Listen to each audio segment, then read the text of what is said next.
يا اخي الواحد في الكوره دي بقى بيشوف العجب، والله العظيم بقى بيشوف العجب. يعني امبارح يبقى ماتش الاهلي وسموحه، عادي خالص، انت كده قاعد عمال كده مشغل التلفزيون، حاطط كيس اللب قدامك وعمال تتفرج. وماتش جاي الساعه 6 في ميعاد الى حد ما، لا هو سيء قوي ولا هو بقى يعني، ولا هو وحش قوي يعني، ولا هو حلو يعني. يعني هو الحلو مثلا بتبقى الساعه 8 الساعه 9، لكن الساعه 6 ده يعني مش هنقول ان هو بدري قوي يعني، بس انت قاعد بتتفرج عادي في امان الله. وفجأة كده وبدون اي مقدمات تلاقي حارس مرمى بدل ما يمسك الكرة يمسك الهوا، الكرة تعدي من تحت رجليه بشكل غريب، بشكل غريب طبعا. هو ده ما ينفيش ان كهربا لعب ماتش حلو اهو، تحركات وشغل كويس وبتاع، بالنسبة للعيب موقوف فوق ال 400 يوم مثلا عن اللعب، عشان خاطر موضوع العقوبة والغرامة اللي عليه والكلام ده كله. فتقول سبحان الله يعني. هاني سليمان ده قبلها بيوم منزل بوستين، بوست اولاني على الانستجرام بتاعه ولا فيسبوك، منزل بيقول لك غدا القاك. يعني تلقى مين؟ انت عايز تلقى مين؟ الاهلي بجمهوره الملايين دي كلها عايز انت تتحداهم؟ مفكر نفسك انت جامد كده عليهم؟ ولو الحصل مثلا لو كان سموحه هو اللي كسب كنت هتعمل ايه بقى يعني؟ ما انا برضه عايز افهم يعني برضه فهمنا، فهمنا شاركنا معاك يا سيدي، يمكن انت فاهم حاجه احنا مش فاهمينها. واديك لقيت الاهلي وبعدين وبوست تاني وهو قاعد منفرد، يعني انت فرحان بنفسك انك انت يعني مثلا ايه، الحارس المرمى يجي ينزل مثلا صوره ولا فيديو لنفسه وهو بيصد صده حلوه، إيه واخد بالك، وهو رافع كاس، وهو كده فرحان باي انجاز عمله في حياته، وهو واخد احسن لاعب في افريقيا زي محمد الشناوي. حاجه كده من الحاجات اللي تفرح، حاجات من الحاجات اللي تبسط. انما انت فرحان بانك انت بطل العالم في تضييع الوقت. انا مش فاهم ايه دعوة المفخرة في الموضوع ده. ليه الواحد يفتخر بان هو انسان فاشل يعني؟ ما هو برضه، ما هو ده فشل. لما انا كحارس مرمى ودوري ان انا حارس مرمى يبقى كل مهاراتي في حراسة المرمى ان انا بضيع وقت، يبقى ده فشل، ده مش نجاح. ودي مش حاجه ان انا افرح بيها، بالعكس دي حاجه المفروض ان انا استخبى منها. وبالعكس ان انا لو انا بقى بتاع السوشيال ميديا وبستخدم السوشيال ميديا، اروح يعني استفيد منها في ان انا انفع نفسي التهمه ديت، مش ان انا اثبتها على نفسي. وانت فاكر كده ان انت كده جامد وفظيع ومية مية وبرودك ده هيخلي الناس يعني هتستفزهم اكتر؟ طب ما انت المشكله ان انتوا سبحان الله يعني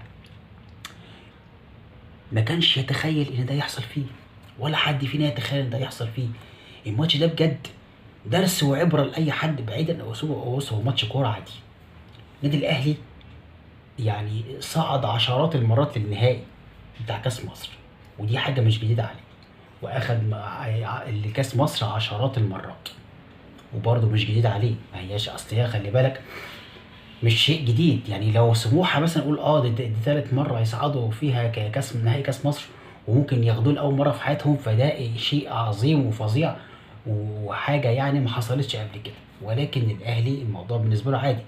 فالماتش في حد ذاته يعني بعيد ان هو مكسب لينا كجمهور وان احنا فرحانين، هو درس وعبره، درس وعبره في كذا حاجه.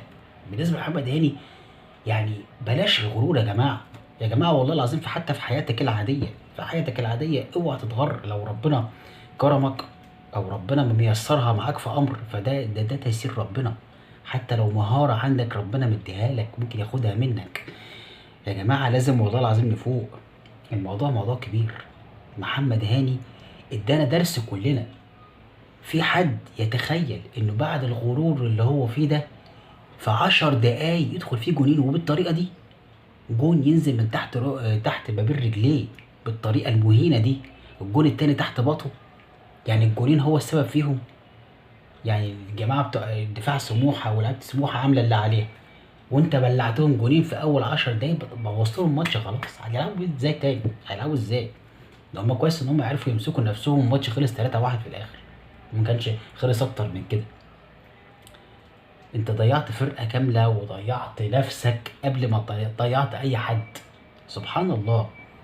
عشان كده نقول تاني وتالت وعاشر، يا جماعه بلاش حد يتغر، مهما توصل في الدنيا ديت هي دنيا، فما تتغرش مهما كان مجالك انت فين ولا بتعمل ايه ولا بتكسب كام في الدقيقة حتى. الحاجة التانية ان زي ما في واحد ربنا خذله بسبب اعماله، في واحد تاني ربنا انصفه. مش هقولك بسبب اعماله، الله اعلم بسبب ايه، مش هندور على السبب، لكن سبحان الله بص الواحد بقاله فوق ال 400 يوم موقوف. مش هنقول قصة ظلم ولا مش ظلم، يعني مش قصتي، ممكن فعلا يكون فعلا هو يستحق انه يدفع الفلوس ديت وانه يتوقف، ولكن هو دفع ضريبة انتمائه لنادي اسمه الأهلي، نقدر نقول كده، إنه توقف كل المدة دي كلها، وعدى عليه بطولات كتير على مستوى النادي الأهلي وعلى مستوى منتخب مصر كان ممكن يكون طرف فيها، وكان ممكن يبقى طرف قوي كمان فيها، لأنه لعيب زي كهربا لعيب تقيل، مش لعيب سهل كده اللي هو انت ما تزعلش عليه انه مشي او تدعي ربنا انه مشي زي ما لعيبه كتير حصل معاه قبل كده. لا ده لعيب تقيل، لعيب بيتوزن. سبحان الله، هو يعني غلطتين بتوع هاني محمد الهاني سليمان، بالإضافة لمهارته الجميلة في الجون التالت، بالإضافة للي لعبه على مستوى الماتش كله، يعني خلاه يرجع وبقوة. سبحان الله يا أخي، مبيبقاش في واحد موقوف طول الفترة دي ويرجع بالقوة دي، 2 اسيست وجون، حاجة طبعا في منتهى الجمال. وده يدلك برضو انك انت اسعى وحاول وربنا هيسترها معاك، حتى لو غلطت ارجع تاني وخليك كويس وربنا هيسترها معاك. الحياة بتدي فرص الحياة بتدي فرص، زي ما هي بتخذل ناس بتدي فرص لناس، وسبحان الله ربنا مشيها بالطريقة ديت، وما ربنا ما بيرضاش بالظلم. ونقول عودا حميدا يا أهلي، يعني إن شاء الله، وبإذن الله إحنا على مشارف بطولة تانية. صحيح النهائي قدام بيراميدز غير مضمون، والبيراميدز خلي بالك بالمناسبة، مع إنه يعني الواحد نادرا ما يتكلم عنه أو ما ينفعش يتكلم أصلا كلام حلو، بس بصراحة نقدر نقول إحقاقا للحق ليس أكثر يعني. بيراميدز أدى أداء وماتش خرافي مع الزمالك، مش عشان هو زمالك والله، لكن عشان في ماتش طبعا يخش فيه جون برضه في أول 10 دقايق، ويطرد منه لاعب في أول نفس ال10 دقايق، ويلعب 120 دقيقة وهو ناقص، ويلعب بالأداء ده بصراحة. يعني تحية كبيرة لباتشيكو ولكل لعيبة بيراميدز بأمانة. وماتش بيراميدز في النهائي مش هيكون سهل، عشان برضه نبقى واضحين وصريحين مع بعض، لكن إن شاء الله بإذن الله بإذن الله، يعني إحنا على اعتاب ومشارف بطولة جديدة تنضاف لسجل بطولات الأهلي بإذن الله. وإن شاء الله الدوري السنة دي برضو مش هنفرط فيه، وأعتقد إنه على الرغم من إن إحنا خسرنا نقطتين في ماتش المصري اللي فات، بس بإذن الله قادرين بالفوز على الزمالك إن إحنا نوقف فريق يعتبر هو منافس أول لينا، رغم إن هو مش في المركز التاني دلوقتي. ونقدر كمان ان احنا ننطلق بقى الانطلاقة الصحيحة ناحية اللقب رقم 42 تقريبا، في 42 تمام. وان شاء الله تكون بداية كويسة لينا في فيما هو قادم، وان شاء الله نحقق ما هو اقوى من البرونزية في بطولة كأس العالم للأندية اللي جاية ان شاء الله. ونشوفكم بإذن الله فيديو جديد، والسلام عليكم.